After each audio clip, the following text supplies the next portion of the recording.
প্রেমের টানে গোপালগঞ্জে এসে বিয়ে করলেন চীনা যুবক। প্রিয় দর্শক, বিস্তারিত জানার আগে যারা এই চ্যানেলটি এখন পর্যন্ত সাবস্ক্রাইব করেনি, প্লিজ চ্যানেলটি সাবস্ক্রাইব করে আমার পাশে থাকবেন।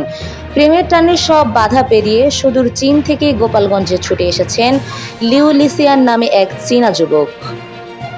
সীমার কাছে আসার জন্য লিউ লিসিয়ান 2 মাসের ছুটি চেয়েছিলেন কর্মস্থলে, কিন্তু ছুটি না পেয়ে শেষ পর্যন্ত চাকরি ছেড়ে দেন তিনি।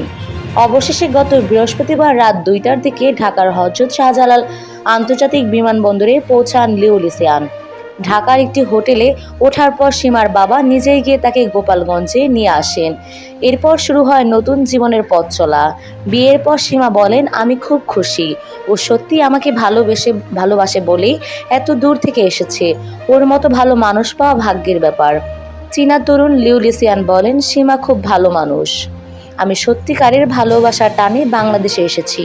কিছুদিনের মধ্যে ওকে চীনে নিয়ে যাব। বাংলাদেশের খাবার সম্পর্কে তিনি বলেন, খাবার অনেক সুস্বাদু, তবে এখনও অভ্যস্ত হতে কিছুটা সময় লাগবে।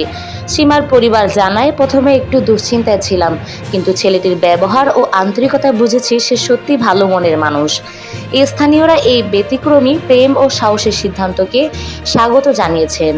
প্রেম যে জাতি ধর্মের বাধা মানে না, গোপালগঞ্জের এই চীনা জামাইয়ের গল্প যেন তারই বড় উদাহরণ।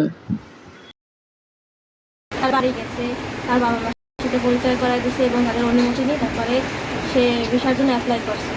ভিসার জন্য অ্যাপ্লাই করলে ভিসা যখন চলে আসে তো我们聊了很长时间，我们每天晚上都会视频，